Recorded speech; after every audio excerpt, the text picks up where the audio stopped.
For every choice, there is an echo. With each act, we change the world. One man chose a city free of law and God, but others chose corruption, and so the city fell. If the world were reborn in your image, would it be paradise or perdition? Let's talk about the sequel that no one asked for. Let's go ahead and get the awkwardness out of the way right now. There will be spoilers for this 14-year-old game, so if you do not want spoilers, turn off the video. Following Bioshock 1, Bioshock 2 also takes place in the underwater dystopia that is Rapture. If you don't know anything about Rapture or Bioshock in general, please click on the card for my first video on screen now, watch that first, and come back here. Okay, that was your chance to get acclimated. Pretty neat, huh? Unfortunately, this game was developed by a different developer instead of Irrational Games. It's made by 2K Marin. Fortunately, however, the game does take place in Rapture, and we get to play as a Big Daddy, which is cool as hell to say the least. Specifically, a prototype Big Daddy. We're one of the very first Big Daddies ever created, and in this game we're going to explore specifically our bond with our very specific, very special little sister. Bioshock 2 explores more of the lore and themes that we had introduced in Bioshock 1, builds more on the world of Rapture and the characters that we're already familiar with, while also introducing new faces and new characters to learn about. The same atmospheric storytelling, world building, and gameplay mechanics from the first game return greatly improved upon. Well, except for some things that I missed. Bioshock 2's reception was somewhat mixed. It has positive reviews from most websites, including the garbage cesspool that is Metacritic, but even the Steam rating for this game is sitting at mixed as of the time of making this video. Bioshock 1 really had some huge shoes to fill. That's the easiest way of saying it. It was a phenomenal game, a masterpiece, and ahead of its time. So many people, myself included, were sort of let down with Bioshock 2. In my opinion, Bioshock 2 honestly felt more like a Bioshock 1.5. Too big to be a DLC, but not enough changes to be its own standalone game. Bioshock 2 retains many of the core gameplay mechanics that made the original game great, while introducing some new features and improvements. It is still a first-person shooter primarily consisting of guns and plasmids to survive. We do, however, get to play as a Big Daddy who comes with his own particular strengths and abilities that truly are fun. Almost every plasmid from the first game makes its way back into the second game in some form or fashion, and we get to see some even more upgraded versions now, so it looks like Fontaine Futuristics really never stopped their R&D. Thankfully, one of the hugest improvements in my opinion is that they allow us to now dual wield with a plasmid in one hand and a weapon in the other, so you don't have to switch quickly mid-combat, and I think that is a 10 out of 10 change all day, every day, baby. They changed up the hacking and the new mechanics pretty cool, I gotta say. It's a little frustrating, but it is fun. It's a good improvement. I like it. There was apparently a multiplayer mode introduced in Bioshock 2 where players could play as a splicer and fight over different areas of Rapture. I unfortunately never played this in its heyday, and there's no one on it now, but I gotta say that does sound pretty cool. I'm kind of upset that I missed out on it, but such is life. As mentioned more than once previously, the main character in this is Subject Delta, a powerful prototype Big Daddy who had a special bond with a certain little sister. We take direct control of Delta in his Big Daddy suit with his drill attached to his arm, which I think is an awesome melee weapon, by the way. The Big Daddy prototype that Delta is actually has a very unique design, so we're not just your run-of-the-mill Mr. Bubbles or Rosie the Riveter like we saw in the first one, and I think the character design on him is actually pretty neat. He's got a very cool gauntlet with these little finger ports that open up based on the plasmid that he's wielding at the time, and it just seems like a really cool attention to detail design. The game takes place, obviously, in Rapture, in a couple of areas that we actually visited in the first game, though in different sections, so it's definitely not a repeat. We get to go through Rapture's Skid Row, referred to as Pauper's Drop, and we make our way back to a place that we are very familiar with, Fontaine Futuristics. I really liked the level design in this one, and I honestly had no complaints on the levels at all. I think that they were all designed very well. They feel just like they belong in the first one, but you can tell that there's been some time between the first one and the second one due to some areas having coral growths indoors, which I think is just pretty neat. And we can use our drill to interact with those growths and break them off, and it's a lot of fun. It's just one of those things that I can only describe as game feel that they got correct. Being a big daddy and being impervious to the crushing pressure of being outside underwater in Rapture is one of the cool, unique aspects that we get to touch on in the second one. And I hope you can tell that I'm smiling because the outdoor underwater sections are all just kind of fun. They're not too long, they're not too short, they're very cinematic, and they were so well executed in my opinion. The main antagonist in Bioshock 2 is someone that the player should be at least partially familiar with if they played Bioshock 1 and they actually paid attention to the audio diaries that you collect throughout the game. Sophia Lamb was a radical that Ryan had thrown into Persephone. Because of her philosophies and beliefs that she was preaching in Rapture, essentially she was a collectivist. Ryan referred to her as the rise of the next Kremlin, so she had some communistic ideas that didn't really fly in Rapture, if you know Ryan. And since Ryan's downfall, she has continued her efforts of unification for utopia in Rapture. She's the new head honcho and the person that we deal with the most in this game. Whew. Okay, I know that was a lot. Let's go ahead and get into the actual game itself. We'll talk about the good and the bad as we go.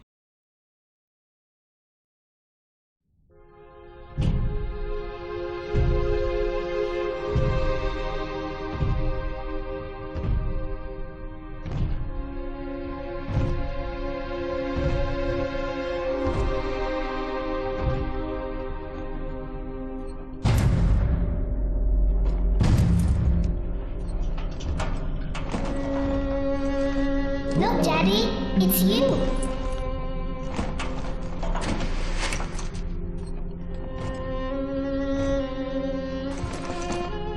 Let's go out to play, Daddy.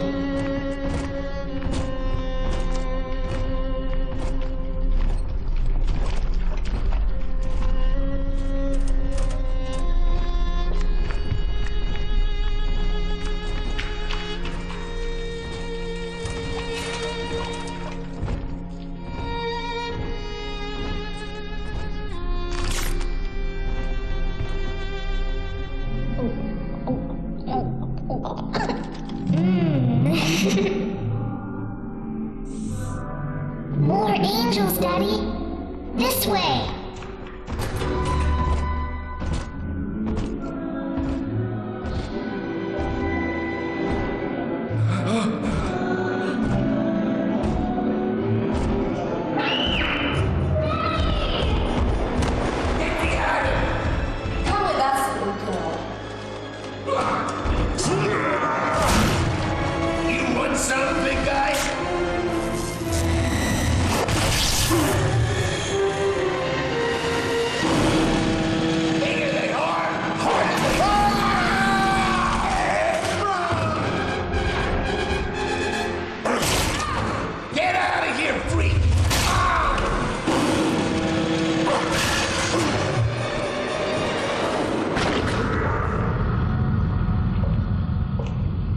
There we are. He's perfectly safe now. This is not your daughter. Do you understand? Her name is Eleanor, and she is mine. Now, kneel, please. Remove your helmet.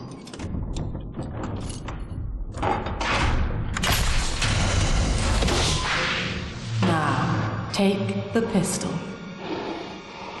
Place it against your head.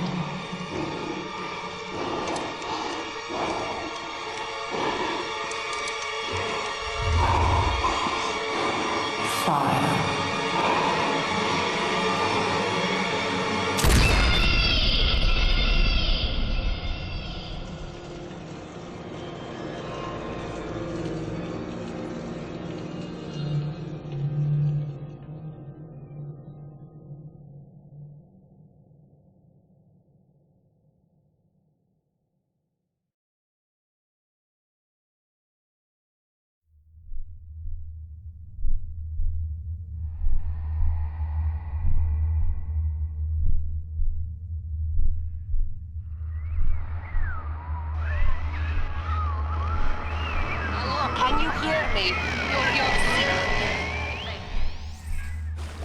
Holy crap, what a beginning. Just in case anyone is confused about the timeline, we just saw Subject Delta himself self-redact in 1958. He wakes up 10 years later in 1968, so it is 8 years after the events of the first Bioshock, just for anyone who is curious. We wake up in the Adonis Luxury Resort after hearing a very familiar voice on the radio. Well, familiar for the player, not the character. I spent the first few minutes looking around at the new environment and testing my drill on things to see what I could and couldn't break, because I just knew that I was going to be able to drill shit in this game. And I was right, so that's neat. We make our way through this first level just looking at all the graffiti regarding Miss Sophia Lamb on all the walls, trying to get a feel for what kind of person she is, but considering she just made us shoot ourselves in the head, it's really not that hard to see. Here we get introduced to combat, and we get our very first plasmid. Good old trusty Electro Bolt.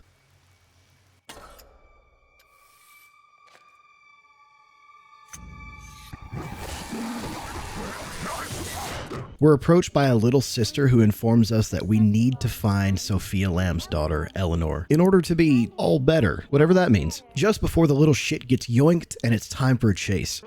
Tenenbaum comes over the radio and introduces herself to us proper, letting us know she's going to help us get out of this. And I've got to say, they have upgraded her character model because, oh my. I spent a lot of time in this section just wandering around, taking a look at everything, just like I do in every Bioshock. I truly enjoy every level and want to explore every crevice for funsies, and that's not something that I do lightly in most games. We get a slick little audio diary here from Sophia Lamb letting us know that she was trying to brainwash people through psychiatry towards the common good, whatever that is. We learn about the people that were trying to escape Rapture after Ryan has already been dethroned, and Sophia Lamb is just as cunning and ruthless and will not allow people to leave. We see what absolutely looks like a boss fight arena before getting one of the coolest cinematics in any of the Bioshocks, in my opinion.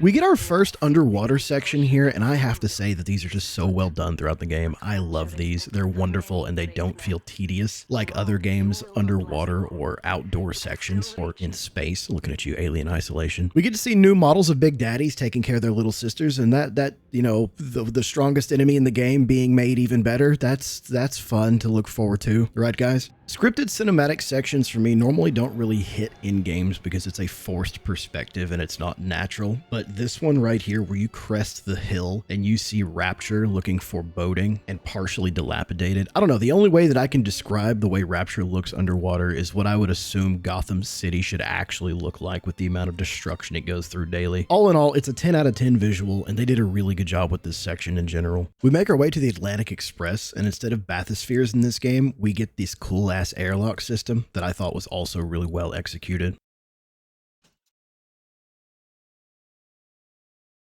Tenenbaum tells us to meet her in the ticket booth at the train station, and we get introduced to one of our new tools. This is the hack tool. It's kind of like a hack gauntlet with a dart. We can fire it at objects that we want to hack, and then we can hack them however we want to, either through the little mini game, buying it out, or auto hacking it with an auto hack dart. This item was extremely useful throughout the game, and it is a huge improvement. We make our way to the train station, and we get to see the monorail that was talked about in the first one, but we never really got to see it, so I thought that was pretty cool. If you're missing Bioshock 1 and you miss Andrew Ryan because he was such a good villain, don't worry, they've essentially brought him back in this one. No, he's not a ghost, no, he's not revived. There are audio diaries everywhere for Ryan, and I understand why this is here from a lore perspective, but at the same time, I wish that they spent less time talking about characters whose fates we've already determined, and either introduced us to new characters or spent more time making us fall in love or hate with characters whose existence we have been aware of but haven't really been fleshed out, like Sophia Lamb. Lamb lets us know that she knows we're back in town, and she took personal offense to that. Tenenbaum lets us know that we have a camera in our head that she can watch, so she's going to help us to get out of here, as long as we help her and get her and the little sisters out of here as well. We start receiving little mind messages from our daughter Eleanor as she takes on the role of Daddy's little helper and tries to guide us through here while also giving us plasmids. I really like this system with Eleanor helping us out. She apparently has some form of control over all the other little sisters since she was one, and she's special, which we're going to come to find out. She really takes over the role that Tenenbaum played in the first game, where if we are helping or destroying the little sisters, it determines the sort of rewards we're getting. I really fell in love with this one side character, Mark Meltzer, as as he seems to be just a normal Joe down here trying to go about his way, protect his family, and get the fuck out of Rapture. And honestly, him just being a normal dude trying to get out of there resonated with me, and I like this guy a lot. I looked forward to listening to every audio diary I found of his. It's unfortunate that his story really plays no role in the overall story, but that's Rapture. There are lives and people down here that we are never, ever going to learn about. There's so much going on. Listening to the audio diaries of a life start to finish in Rapture without ever seeing that individual really does make the place feel lived in. Another 10 out of 10 design decision. Good job, guys. Good job. Tenenbaum gives us the skinny on our daughter and our connection, and it's pretty cool, I gotta say. You are a very old Big Daddy, bonded for life to a single little one. When you are apart for too long, your body begins to shut down like a coma. As long as the girl is in the Rapture, you are trapped here as well. The name of your little one is Eleanor Lamb, daughter of Sophia.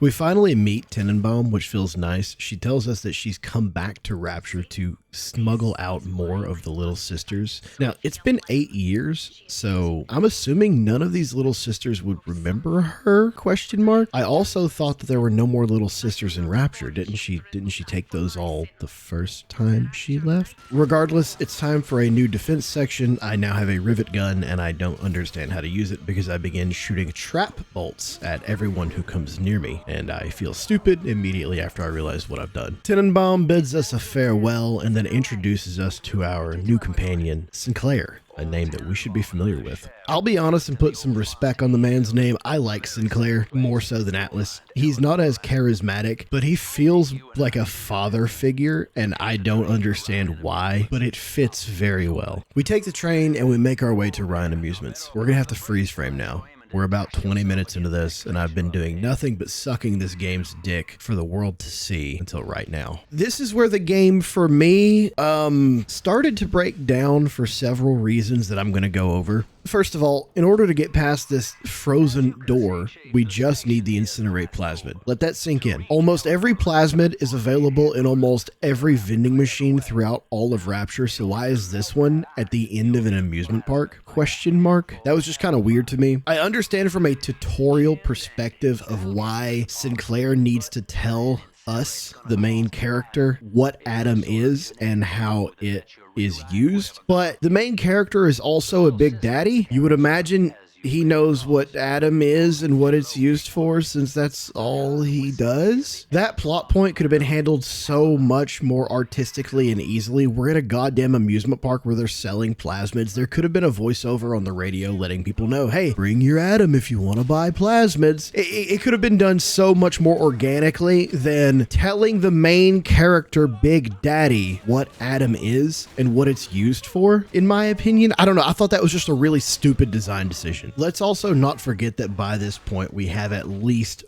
one plasmid, the Electro Bolt, that the Big Daddy very specifically knows how to use, considering that he grabs it in the beginning and syringes it directly into the port specifically designed for plasmids on his suit. We know what plasmids are. I don't understand this. This is unfortunately the first of several bad decisions that Bioshock 2 makes, but we're going to get into it. Ticket in hand, we make our way into Ryzen Amusements, which is actually just a weird museum. I gotta say, this section was kind of cool though. Upon entering, we get our first free sample, like a free hit from a drug dealer, so I liked that little attention to detail. That was nice. We see several different sections where they talk about the construction of Rapture and essentially are indoctrinating children into hating the surface world, which I also thought was pretty cool, that they're mentally conditioning their children just right up front for everyone to see. Obviously, I'm not here for the indoctrination of children, but it's just very on brand for Rapture, okay guys? Don't start with me. Speaking of bad decisions also, do not be like me. It took me almost 45 minutes to get to this point in the section, and I died, and there was no autosave for some reason, because the game only autosaves between actual sections when you're like teleporting or going through loading screens. I don't know why. I felt like Bioshock 1 autosaved a lot, but I had to redo several sections in this game on my playthrough because I wasn't saving enough. I don't know, maybe modern day gaming has just spoiled me,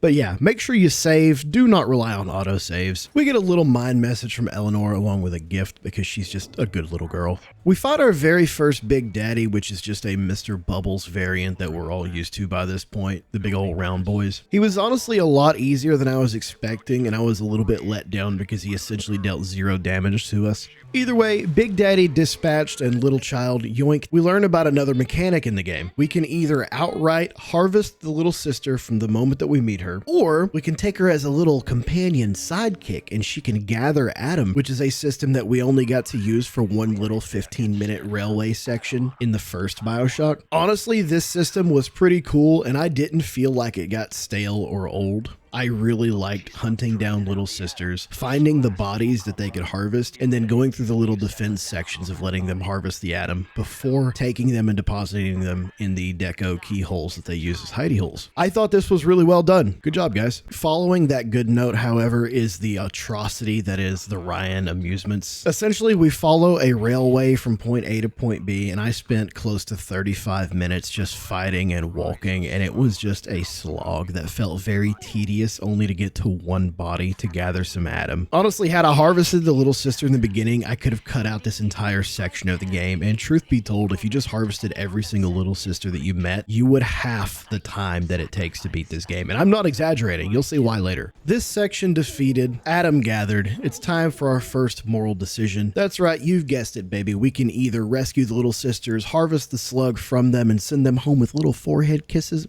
or we can just harvest them and kill them outright for more Atom. Obviously, I harvested her. What you've seen me play before, you know I can't do that. If karma in video games is a real thing, then I'm going to heaven because I go for a good playthrough on every fucking game. Finally, that sweet, sweet Atom in our wallet, we make our way back to the fire plasmid, we yoink it, and it's time to fight a big sister. This honestly had me really nervous. Big sisters are fast and strong, and they become a pretty frequent enemy throughout the game. However, we have plot armor thicker than my Neanderthal skull, so obviously we are triumphant. We make our way back to our train and we actually get a look at Sinclair, who is built like Mr. Peanut. Why are his pants pulled up so high? Why are you shaped like a baked bean with legs, my guy? Sophia Lamb really hated everything that just happened, so she sends some lackeys after us to take us out, but honestly, they're nothing compared to the Big Daddy or the Big Sister that we just took out, so it's kind of pointless. Threats neutralized, we make our way to Pauper's Drop, which is essentially Skid Row in Bioshock. This is where you live if you're poor and or on drugs. It's pretty much a catch-all. If Eminem were raised in Bioshock, this is where he would be. This is his 8 Mile. This is yet again another section that I'm going to complain about, so I hope you're ready for that. Now hear me out. I'm only going to complain about this because it's lazy. In the first Bioshock, you get the research camera. Probably my favorite feature of the first game. The research camera is brought back in the second game, except this time, instead of taking photos, it takes videos. And you earn points by hitting enemies with as many different combos, essentially, as possible. You can't really combo in this game, but it's more like hit them with lightning, then hit them with fire, then shoot them with a gun, then melee them. The more items that you interact with them with, the more points you get, which is, it's okay. That's a decent system. But it's extremely lazy to have an entire section be research certain enemies until you hit a certain level so that you can do a certain thing, which is all this section is, and is identical to the research camera section from the first one. That, in my opinion, is lazy. I'm sorry, I don't like it. This was a bad decision, guys. I shouldn't have spent 30 minutes researching these brutes to break some rubble that I'm pretty sure the main character in the first one broke with a grenade. Very lazy, very bad design. The camera is fun and it's still a good mechanic, but it shouldn't have gated us and forced us to use it like this. That's all. Again, I have no complaints about the lore or anything we find in this area. A lot of the audiobooks are really good, really cool. The level design is great. I explored every inch of this place, got all my pack-a-punches. But at the same time, this entire section would not exist if our character knew how to throw a grenade at rubble. This entire 45-minute to 1 hour long section would have taken us 8 minutes. And turning a level into a Rube Goldberg machine where we just do a lot of really complicated things to complete a very simple task is not good level design. Unfortunately, the devs really like this whole aspect of, hey, wander around the area essentially until you've completed completed a task that doesn't really make too much sense, because this happens more than once throughout the game. I'm sorry to say it. We also get the double barrel shotgun here, which honestly feels terrible, and I hate saying that considering that the shotgun was probably my favorite weapon from the first game. And if you know anything about me, I can't aim for shit, so I always get the biggest weapon with the largest spread in any game that I play, so the shotgun is normally my go-to. For whatever reason, the double barrel shotgun in this game is shooting like paper bullets or something. It does next to no damage and it doesn't feel good at all. I hated it. I picked it up. I think I used it 2 to 3 times and never touched it again. Considering that it's normally my favorite weapon in every game, that's really saying something about the design of the shotgun in this game, and it made me sad. That's all I'll really say about that.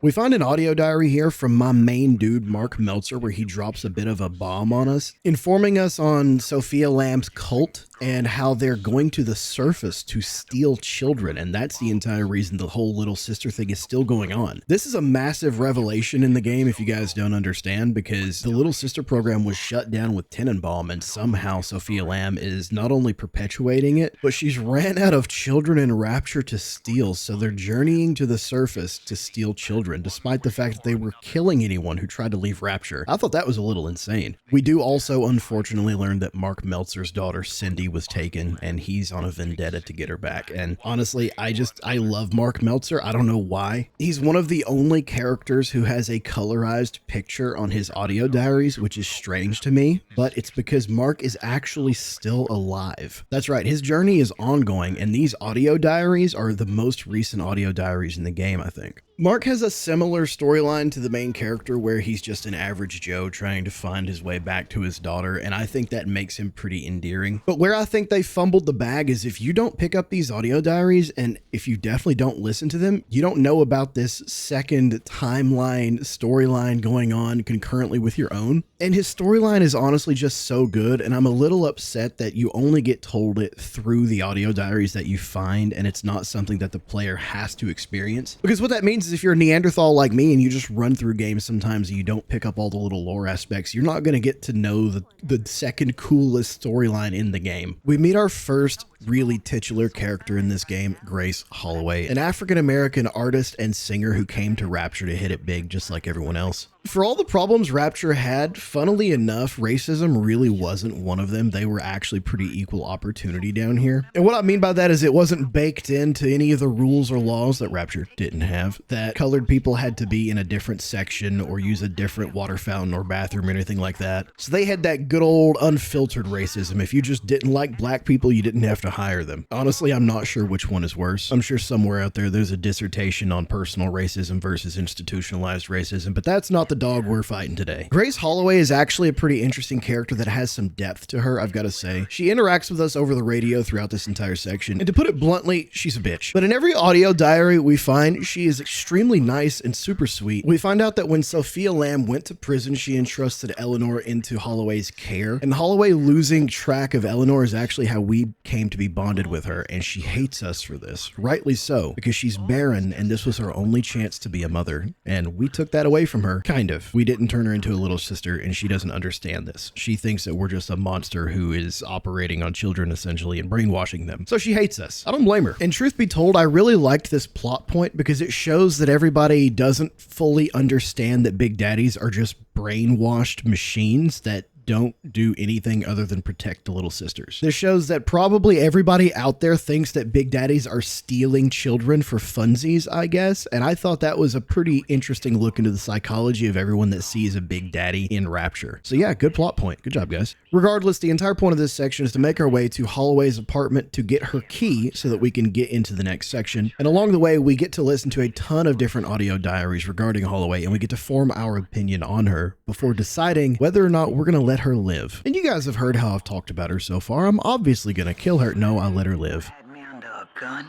yet you just walk away? No monster alive turns the other cheek. No monster does that. A thinking man does that. Grace Holloway really hates that we let her live, but she hates even more the fact that she's realizing that she's made us out to be a monster for all these years, but we may actually be a person just like her. I think that's really good character development, and a reward for letting her live is just, it's nice to see. I will say, however, because of the way she treats us, talking about us being a thinking man, it got me wondering, who is the main character? We're several hours into the game at this point, and we still have no idea who Subject Delta was before he became a Big Daddy, and I thought that was just a very weird plot point to not touch on, especially this far into the game. I know they did that in the first game, though. You didn't learn who you were or how you were related to Ryan or Rapture until you got pretty much 6 hours, over halfway into the game, so I remained hopeful that I would someday find out exactly who Subject Delta was. As a sign of friendship, Grace sends us 2 elite security bots that help us deal with a big sister, which starts to become like little miniature boss fights every time we finish all the little sisters on a level. I liked it, and I thought it was really good pacing combat-wise. We get one final message from Grace Holloway before we leave the section, where she refers to us as Sir instead of Monster, and it's just great to see that we've actually changed her mind, and there's a tangible result that gave me the warm and fuzzies inside. Lamb, weirdly enough, asks us if we're trying to curry favor with her by letting Grace Holloway live, which I thought was honestly just a very weird question to ask the main character. And it got me wondering if I could just let anybody and everybody live, and it might change the outcome of the game. But I'm not going to spoil it. I'm not going to tell you how it ends or what I did. You'll just have to watch. Finally done with Skid Row, we make our way back to the train so that we can chauffeur our guy Sinclair to the next section, Siren Alley. Unfortunately, though, we get hilariously torpedoed inside of our train. Yeah, that's how I felt about it too. But we get a nice little underwater section where we can walk around and squish some slugs for Adam. We airlock our way into Siren Alley, and I'm gonna get real with you guys here. Until watching this recording, I forgot that this section even existed. This entire area for me was just completely forgettable. Personally, I love whenever there's any sort of religious fanaticism or cults. I eat that shit up like it's true crime, baby. I love it. Give it to me. Give me more of it. But for whatever reason, it just felt bad here. I still don't understand what the main objective was for this area other than killing Simon Wales and getting his genetic key. Wales is the leader here, who we briefly get to learn about. Him and his brother were contracted by Ryan to build the largest cathedral ever seen, pretty much. Simon Wales is religious and his brother is an atheist, and that's really all you ever need to know about Wales. He's a completely uninteresting, single-sided character who you never have any sort of meaningful conversation with. I truthfully just wandered around this area, collected all the little sisters, collected all the Adam, and then killed Simon Wales. And the fight with Simon Wales wasn't even that good. You literally just chase him down, and he has the largest health pool known to man. He's literally a raid boss from World of Warcraft. He's got like 7 billion health. You could kill 10 big daddies with the amount of ammo it takes to kill him. But I will say that chasing him just balls to the wall without any regard for my own well-being did financially ruin me. I lost all of my resources doing this. I ran out of health so quickly. But meh, Whales killed, key collected. We use the pumps to drain Dionysus Park, and that's our next stop.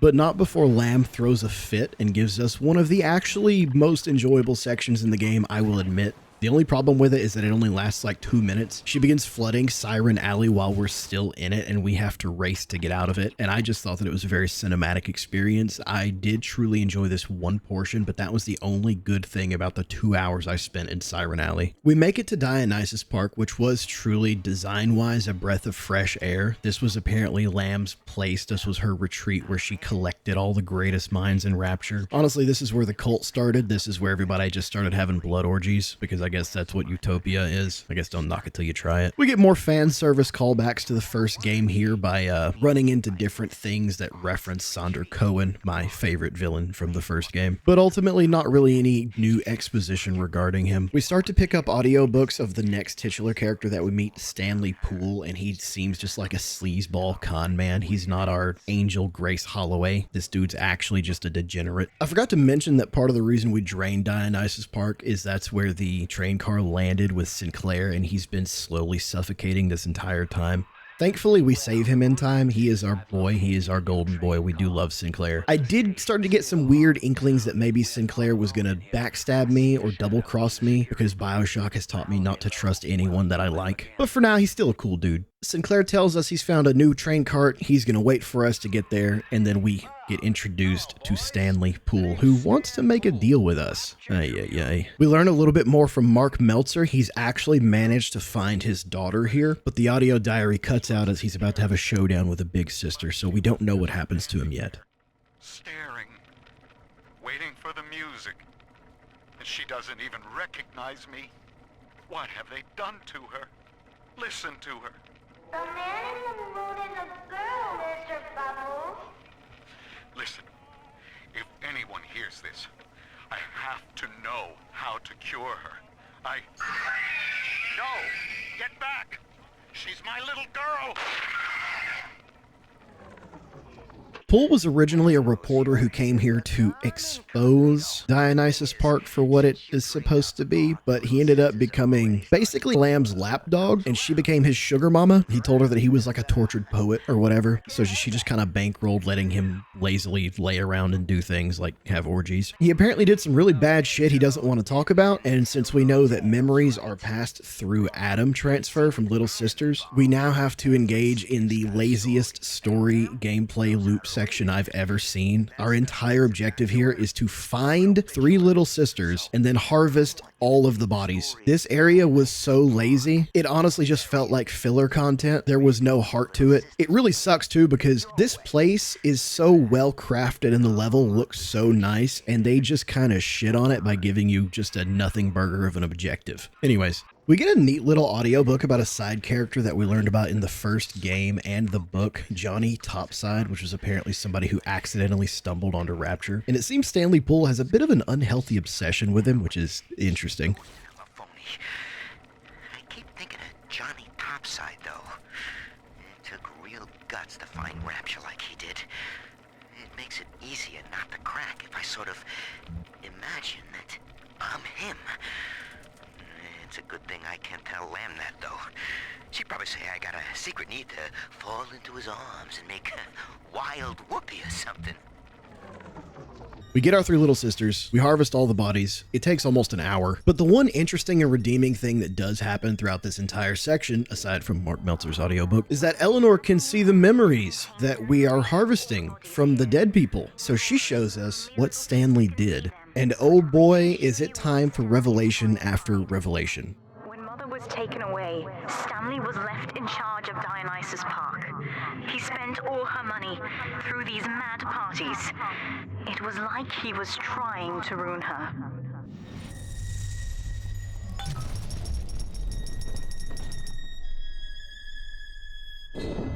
That's me there. I confronted Stanley, said I'd tell Mother what he had done. He panicked, took me away and sold me to an orphanage. I tried to fight back. I remember biting his hand, but... Father, he's the reason I was turned into a little sister. With me gone, Father, Stanley just let Mother's followers turn into animals. When word came that she was returning, he knew they would blame him. So he found a way to silence them all. And now he's trying to cover it up. Despite the fact that this entire section's gameplay sucked, the story that they drop on us here is pretty fucking sweet, I've got to say. We finally find out who Delta is. You see, it was Stanley who turned you into Ryan. He is responsible for what you have become. The security booth is open now. You may have your revenge. And how Eleanor became a little sister. Like, this is lore that I've been waiting on for the entire game. I think I'm 6 hours into the game at this point, and we finally learn our main character's identity.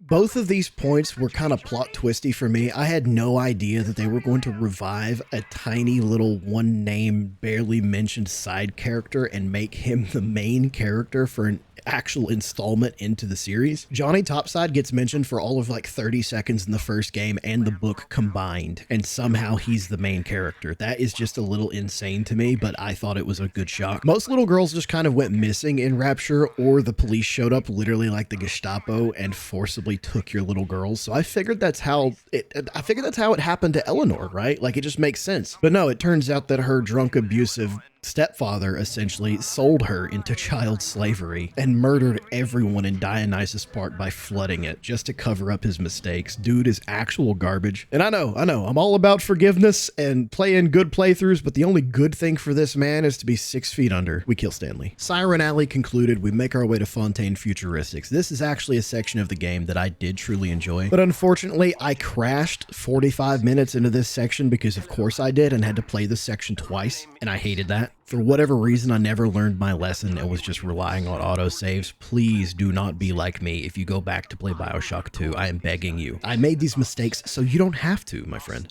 Starting off, Fontaine Futuristics were met with an audio-visual note by Gil Alexander. This is actually the man in charge of creating Big Daddies. So yes, this is the man that turned Subject Delta into a Big Daddy. This entire section focuses on the Big Daddy experiments, turning people into Big Daddies, the different series of Big Daddies, and it talks about the pair bonding sequence, which is the reason that we are stuck with Eleanor. All in all, it's a lot of really cool Big Daddy lore. So if you're into Big Daddies, this is a really good section to really pay attention to. And you better be a fan of Big Daddies because, I mean, you clicked on the video, you're this far in. You better like Big Daddies at this point, Jesus Christ. Anyways, we learn through the notes that Gil Alexander may actually be insane by the time we get to him. So he leaves us some helpful hints and notes to get us to his office so that we can snatch his genetic key just like all the other main characters in the game so far. And it turns out, yes, he is actually clinically insane right now. We run into a bot with a little face on it that does not want us getting to him. He does remember us, however, which is kind of interesting. The combat in this area goes absolutely insane, and it's just constantly fighting Big Daddies, pretty much. But at this point, I've found the Drill Expert Plasmid, which turns you into just a melee powerhouse and gives you almost infinite plasmid energy. So I spend the rest of the game just swinging on everything in sight or setting them on fire. It's honestly an optimal way to play. I play a monk in Dungeons & Dragons, so getting to just fist everything to death is really right up my alley. So crazy Gil Alexander is following us around in that bot that he's piloting, trying to thwart us every chance he can, and the only way to get through to Gil is to shut down his bot control first. So we get a bit of a nothing burger of an objective where it's just find 3 panels and shut them all off. It really kind of sucked. There's not really much to comment on here. We just run around and find them all. We get a little bit of exposition about how we were the best Big Daddy in some circus sideshow that they used to run here when they were introducing the people to Big Daddies. We were literally the #1 act. We were the freak show. He just sends a ton of splicers at us and we handle them. We shut down the bot control and we learn a little bit more about Gil Alexander, who is now actively asking us to put him out of his misery. If you paid attention to any of the audiobooks you've been picking up, you'll learn that he kind of became obsessed with atom and genetic manipulation. It's led him to Cronenberg himself, so he's partially transformed into a mutated state known as Big Daddy Alpha series. The Big Daddy Alpha series we've been fighting for a while now. We learned that they actually kind of got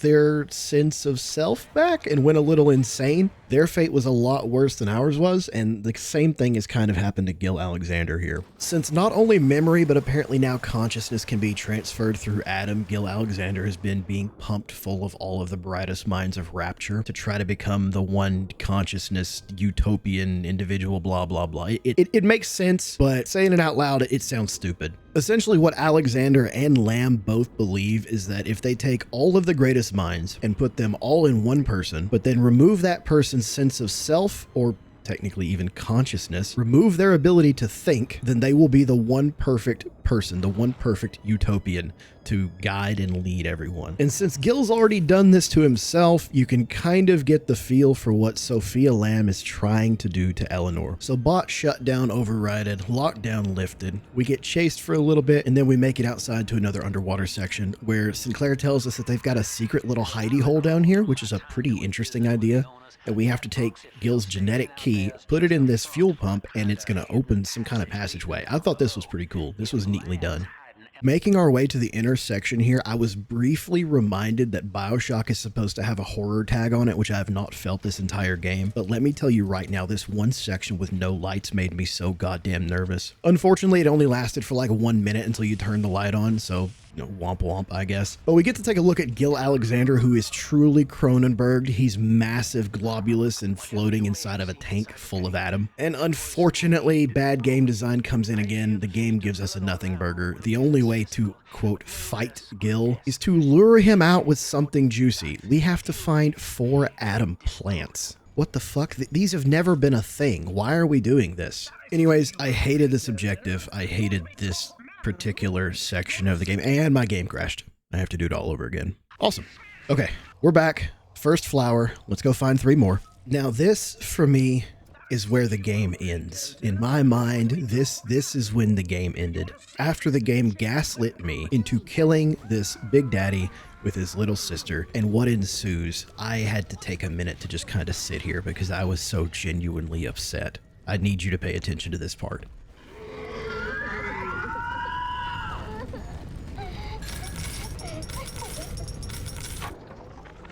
Ask yourself, Mr. Meltzer, is it better to be summarily executed as an outsider caught within these grounds, or to be united not just with your daughter Cindy, but with the Rapture family as well?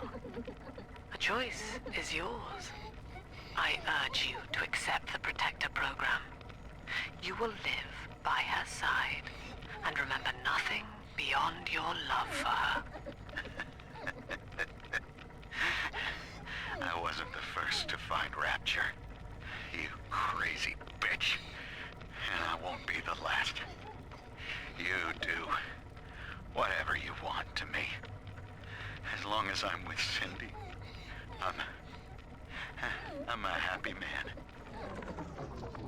We found our boy, Mark Meltzer. He found his daughter, and he was given the choice to become a Big Daddy, to stay with her, and he did, and we killed him. I don't have anything else to add. Mark's daughter was stolen from the surface world. He found his way to Rapture. He found his daughter, and he was going to end up with her forever. And we ruined that. And it really hits me in the feels. I hate it. The only thing I could do after this was adopt his daughter and take care of her for as long as I could.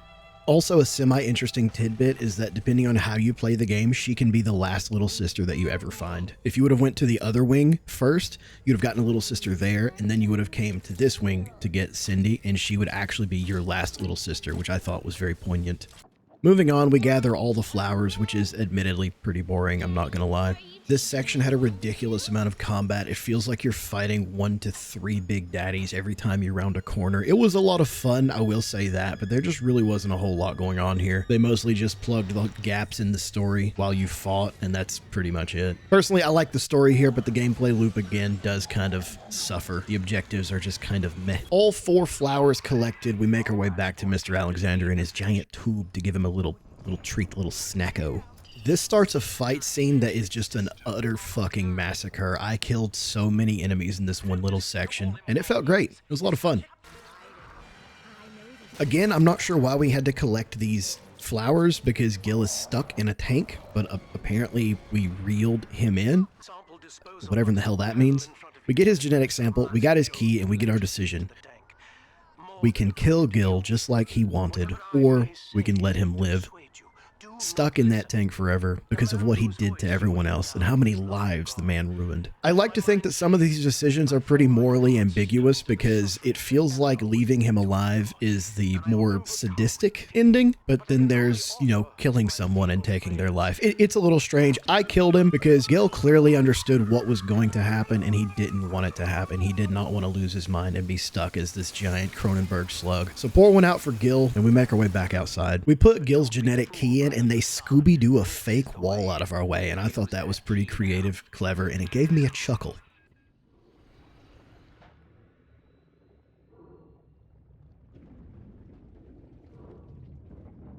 We've finally made it. We've made our way to Persephone, the hidden gulag under Rapture that Sinclair himself ran. That's right, that's the dirty skinny on our boy Sinclair.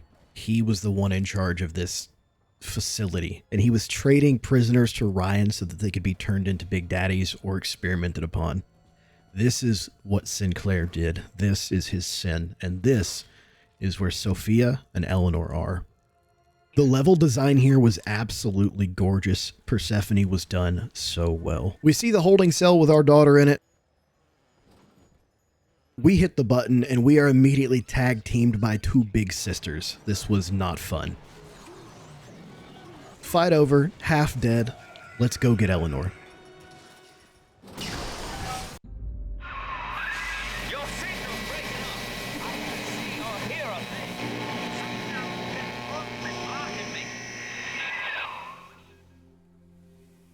Look at her, Delta.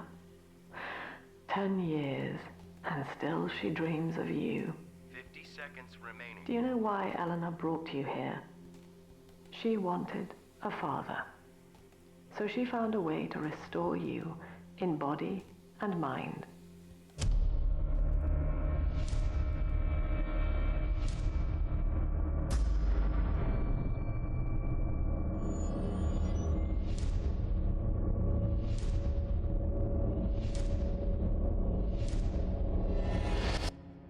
And she has been watching you ever since, exalting your every act as gospel.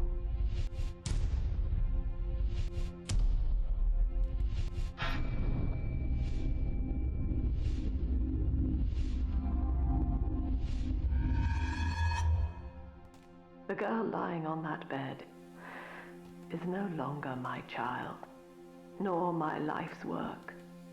She is a monster, shaped by you alone, just as she has always wanted.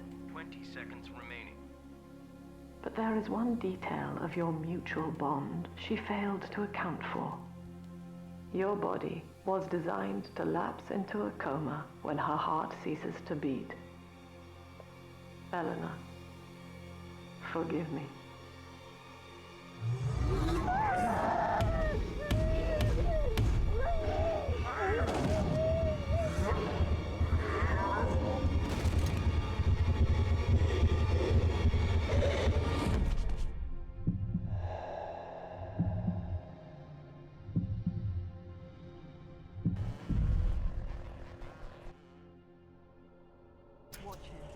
His body is shutting down now, naturally. But if he dies of trauma, he will return elsewhere. Full restraints at all times. No one enters this room until he expires.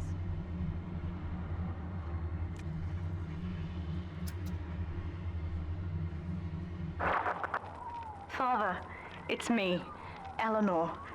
I'm so sorry. Mother stopped my heart long enough to sever our bond. Staying near me won't stop you from dying now. Or worse. But I can still help you escape. This little sister's brought you something that will allow you to take control of her. This was probably the coolest section of Bioshock 2. Getting to take control directly of a little sister was pretty awesome. And you can see the mental conditioning that they're undergoing because it alters our perception as the player, and we see everything around Rapture as marble, stone, satin. Everything is soft, inviting, non-threatening. This is how the little sisters see Rapture all the time. I thought this was a very neat attention to detail and something that I never expected to be able to experience as a player. Really enjoyed this. They did a good job with it. This section is basically first person Among Us, except we're the bad guy. We just kind of vent around here and there and suck these dudes dry. Eleanor has some form of control over all the little sisters. Essentially, she can see through their eyes and sort of manipulate how they think, what they see and feel. And this is a detail that may be easy to miss if you're not paying attention, but the way that you've treated the titular characters throughout the game is revealed through different sculptures in this area when you're running around as a little sister. I thought this was really, really cool attention to detail. Yet again, great design. Studying the way you have treated others.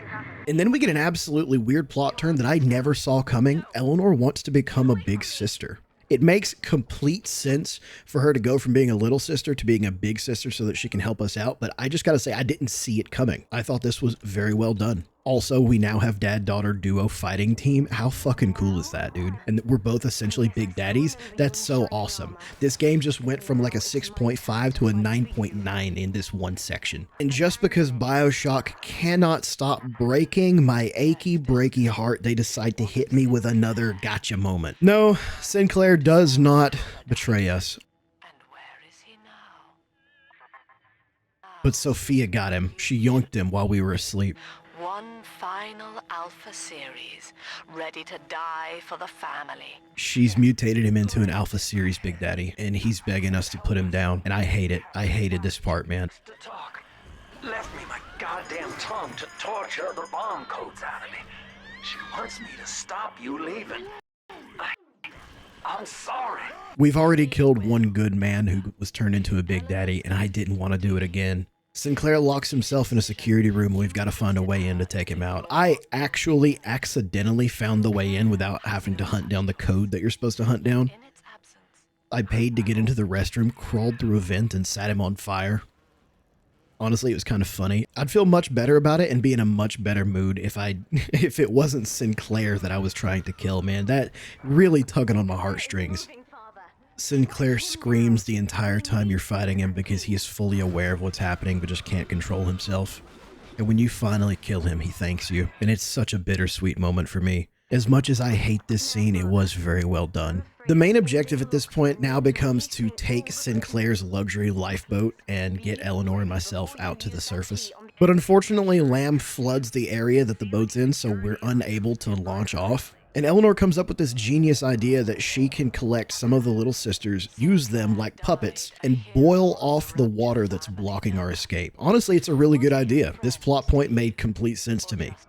I think I can boil away the water and get the lifeboat to rise, but I can't generate that much heat alone. It's time to recruit the rest of Mother's little sisters. We're taking them with us. Head to the pediatric wards. So we spend a good amount of time going through all the different medical wings, searching for the children so that we can gather them all for one final push so that we can escape. I really liked this. I thought this was very well done. We also get a fucking terrible audiobook here talking about how the little girls are invulnerable and invincible, but a little girl broke her leg and it reset so quickly that they had to re-break it. And the doctor tells us that they absolutely feel pain when they were being experimented on. Now, without proper setting, the rapid healing process had fused her bones back together at odd angles. We had to re-break and set them almost a dozen times, each due to the small window of viability. Now, those children may be immortal, but I can verify they feel pain. My first incarnation when Dr. Lamb gave me my mandate to alleviate pain was to block its neural pathways. Now, the preliminary results were promising too, until some of the children started chewing their own tongues off out of ignorance. Need to sequester them away from the others so as not to cause undue stress on the remaining subjects. I don't know. Don't ask. I learned that my level 3 security expert allowed me to summon elite flying bots who would follow me around like companions. So I was able to summon 2 that I took through this entire section. I affectionately referred to them as Cosmo and Wanda the entire time because I loved them. Their names were actually Rachel and Jeffrey, but I just like Cosmo and Wanda a lot more. My Fairly Odd Parents gang gang. Honestly, I thought this whole scene was just really cool, so I'm going to let it play for you guys.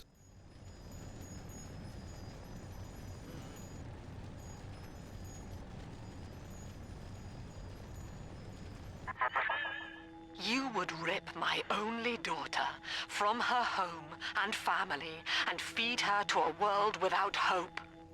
Though Utopia may die with her, I would sooner see us fall. Goodbye, Eleanor. Mother will be waiting for you. Here they come, Father! Hold them off until I can bring it to a boil. About halfway through that scene, though, I did just remember that they may be immortal, but they feel pain, and now they're inside of the boiling water. Yeah. I was able to make it all the way to the final fight, and probably halfway through it before I finally watched Wanda take a fucking nosedive and get destroyed by a brute. Cosmo had a less heroic death off screen, but boy, let me tell you, they put in work. I did immediately replace them with a second Cosmo and a second Wanda. I think in this section, I fought probably close to 30 or 40 Big Daddies. It is an absolute slog of combat. I was aided by Eleanor pretty much the entire time though, and she's got plot armor thicker than mine, so she's OP as fuck, and it made it a lot easier than you would expect. I did get so confused in the melee at one point that I actually started smacking Eleanor because I didn't know if she was good or bad. Turns out she was just on fire and trying to put herself out, so that was funny. To end the fight, you've got to flood the docking platform, and then you and Eleanor get to the elevator to get onto the boat. We've done it, Father. We're launching. Get to the elevator. And you're hit with another fucking twisty turn. Really, they're just pulling out all the stops for this section. They did a very, very good job on this level. I really, really, really love this particular transition to the ending sections. It felt like something I would see in a movie, man. They did a really good job with it. The choreography was just on point right here. I ended up getting the good ending, apparently the best one you can get kind of on accident. I guess I made the best choices. I'm just going to let it play for you guys, and then I'll put a little graph up on screen so you can see how to get the endings if you're interested in it yourself. And then we're going to play all of the endings in a row.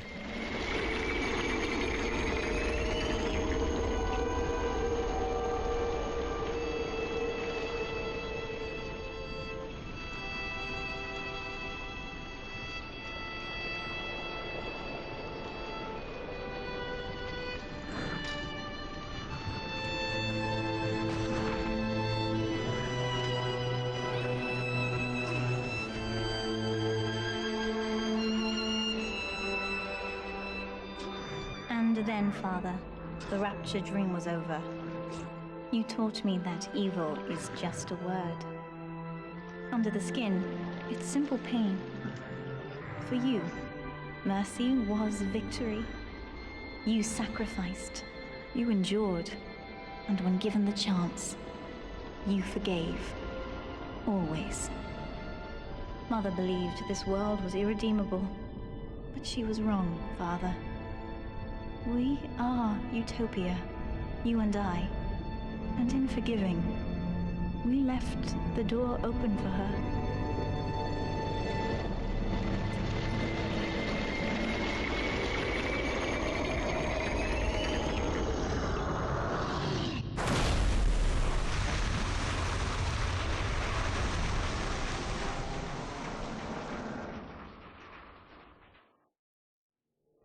The rapture dream is over, but in waking, I am reborn. This world is not ready for me, yet here I am. It would be so easy to misjudge them. You are my conscience, Father, and I need you to guide me.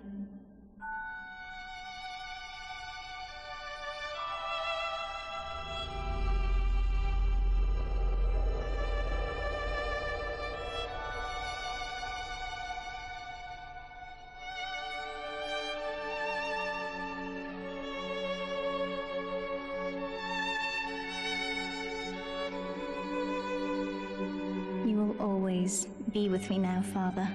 Your memories, your drives. And when I need you, you'll be there on my shoulder, whispering.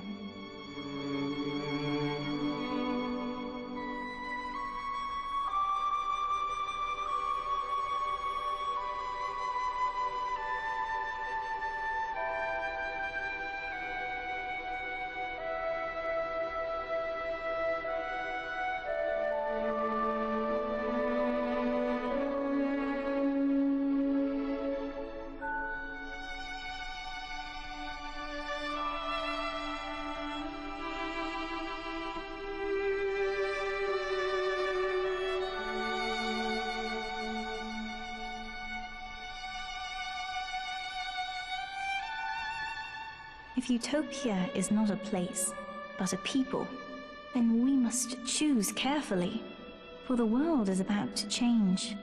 And in our story, rapture was just the beginning.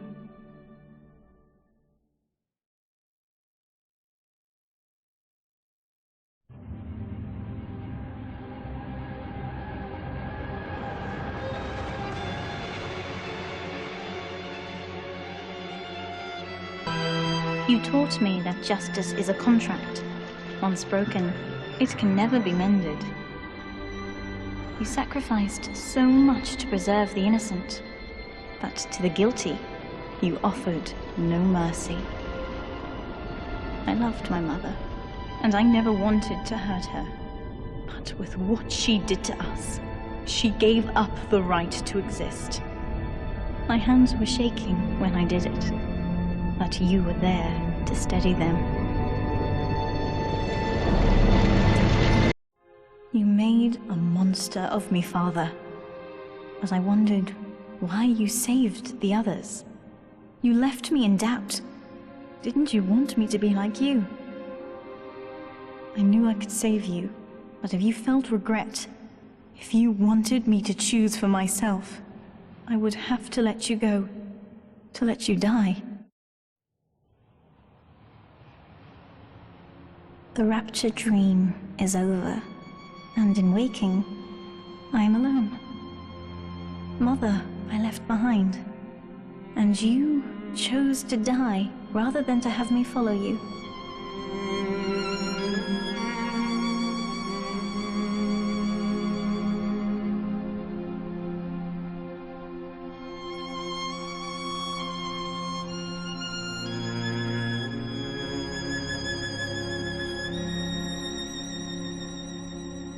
But you gave me the greatest gift of all.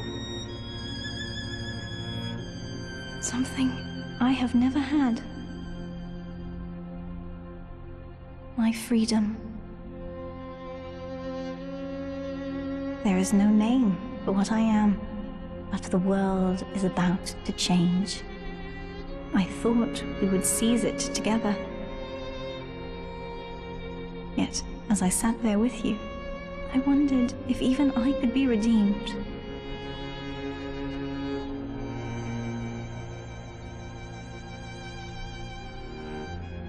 Your sacrifice gave me hope. But Father, wherever you are, I miss you. And then, Father, the rapture dream was over. You taught me that right and wrong are tidal forces, ever shifting. To survive in rapture, Father, you took what you needed from the innocent. But when the guilty posed no further threat, you simply walked away. I wanted Mother dead. But broken as she was, how could she hurt me? Now, she will grow old and die, knowing that I rejected her. You made a monster of me, Father. But I wondered why you saved the others. You left me in doubt. Didn't you want me to be like you? I knew I could save you, but if you felt regret, if you wanted me to choose for myself, I would have to let you go, to let you die. You may not have wanted me, Father, but you defined me. You chose to survive, no matter the cost, and I will not let your instincts go to waste.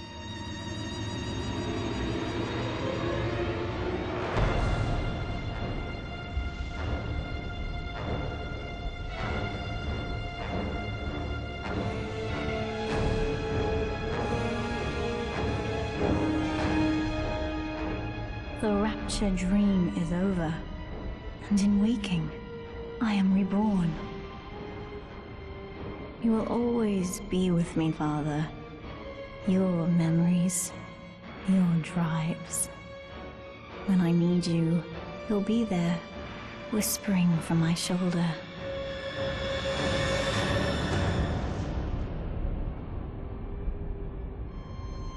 There is no name for what I am.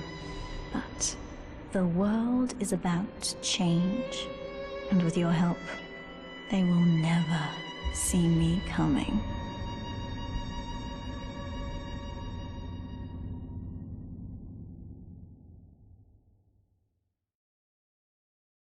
And then, Father, the rapture dream was over. You taught me that innocence is chrysalis, a phase designed to end. Only when we are free from it do we know ourselves.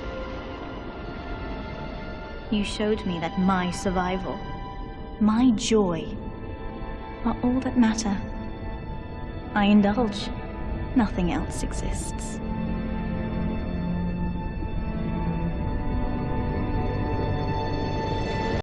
The rapture dream is over, and in waking, I am reborn. You may not have wanted me, Father, but you defined me.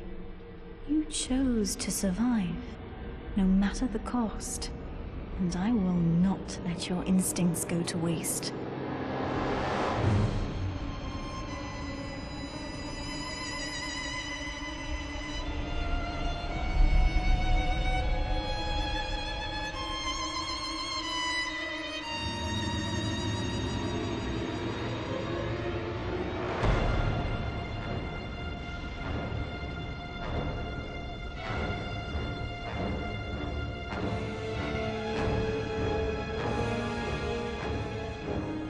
You will always be with me, Father. Your memories, your drives. When I need you, you'll be there, whispering from my shoulder.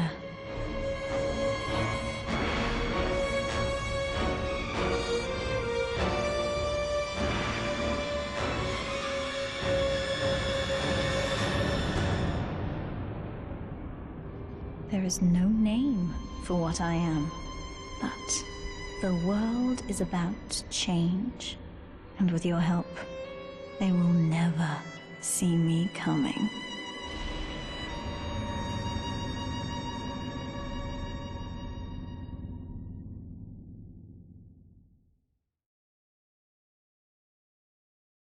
That was a lot, I know. Just to recap, we had a good ending where Sophia lived and died, and we had a bad ending where Sophia lived and died. We had one good ending, which was the one that I got, the first one you viewed. You get two ambiguous endings, one that's sad, one that's bad, and then you get an evil ending. How you interact with the little sisters and the people of Rapture shape the endings in a very fine way, I think. The endings were done quite well. I hate that Delta doesn't get to spend the rest of his life with Eleanor, but seeing how the consciousness works being shared through Adam, I really, really, really love the ending going from the first person view from Delta shifting into Eleanor whenever she takes out his Adam.